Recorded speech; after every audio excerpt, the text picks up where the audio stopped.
All right, ladies and gents, so here is your families of functions review. So now really this goes back to a lot of the material throughout the entire course of Algebra 1, just to give you reminders about different properties of each, what they look like, and things to look for to help you with your quizzes today. And also remember the quizzes, you can take that as many times as needed and look up other things as needed as well. This will cover the majority, but not everything that is on the quizzes. Some of the stuff that's on there you do need to review or hopefully remember, or you can look up if you do forget. All right, so first thing is linear. Remember, linear just means that the value of x, really the x power, is 1. There's no x power of 1 written here, but there really is an assumed power of 1. So that makes it a linear function. And by the way, for any of these, remember, these could always be y equals 2x minus 3. It could also be, remember, this function notation, this f of x. So remember, the y and the f of x are interchangeable. This is just function notation. So I did all these in y, but they could also be f of x. But really the big thing is to be linear is a power of 1. Right? This number doesn't matter. This number doesn't matter. But you're looking for really the biggest power of x, and it has to be a 1, so that's linear. And it's not, this is not the graph of that. This is just an example of a linear graph. It just looks like a line. You can go this way for a positive slope, this way for negative slope, and you should also remember how to calculate slope or graph a line as well. But that's a linear function. Okay, secondary here, we've got quadratic.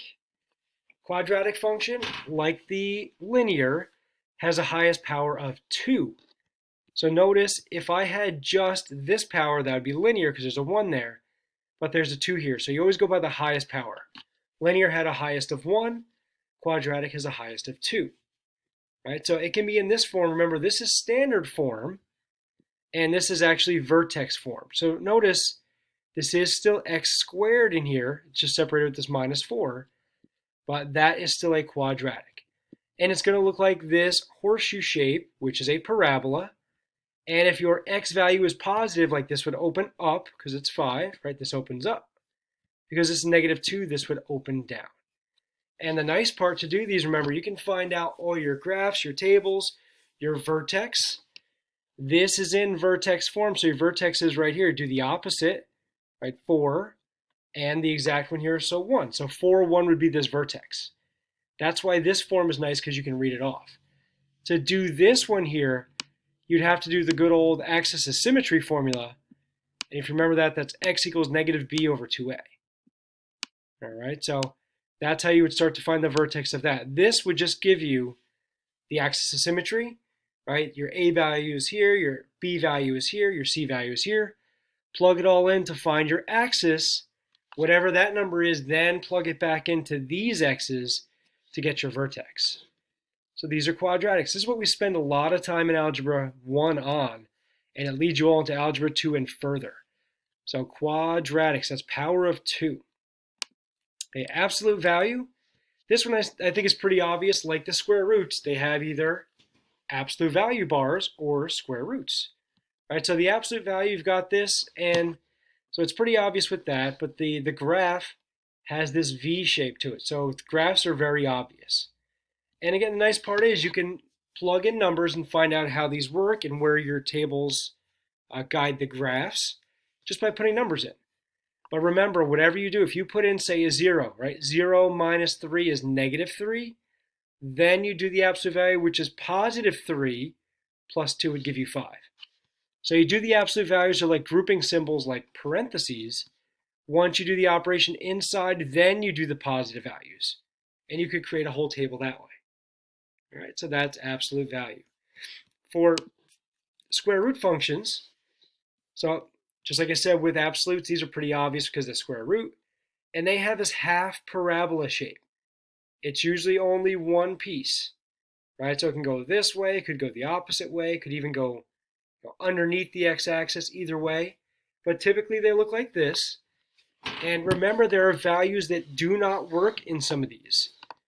All right, so if I put in, for instance, 0, again, these are not the graphs of these, I just drew a random graph. But if I put 0 in, 2 times 0 is 0.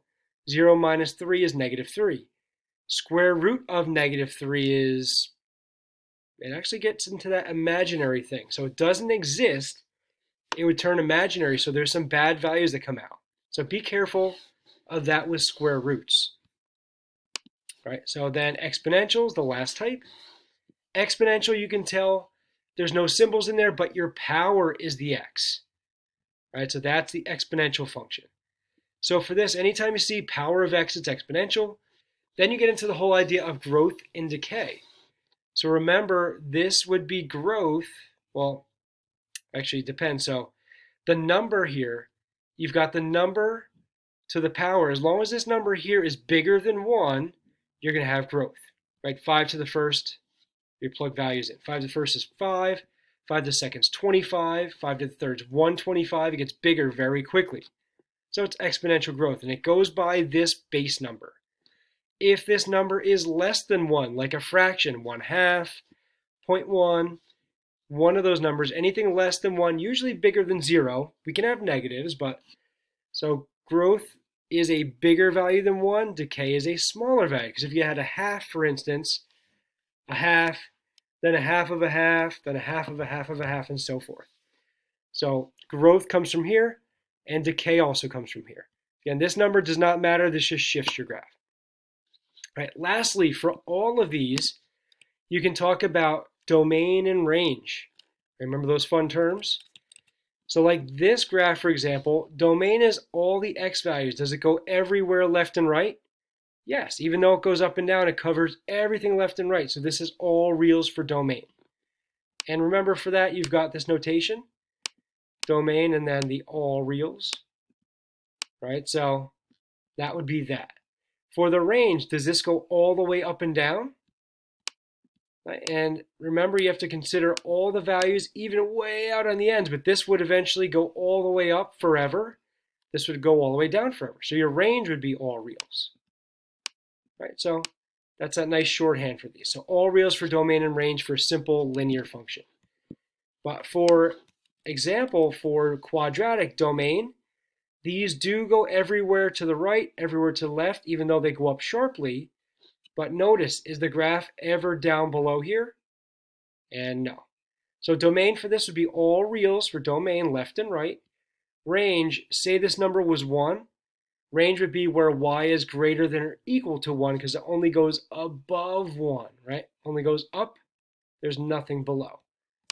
Right, so let me just write this last one here. So domain for this would be all reals. And I'll show you the domain, or sorry, the range restriction.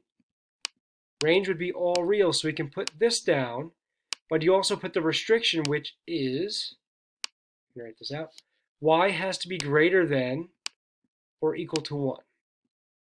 So which is that one little piece, just because it hits this little 1 value right here and is all above there. Right, like this, domain would be all reals, range would be everything above 0. All right, so let's just show you these. Square root, this would not be everything for domain. You'd have to find out what this number is.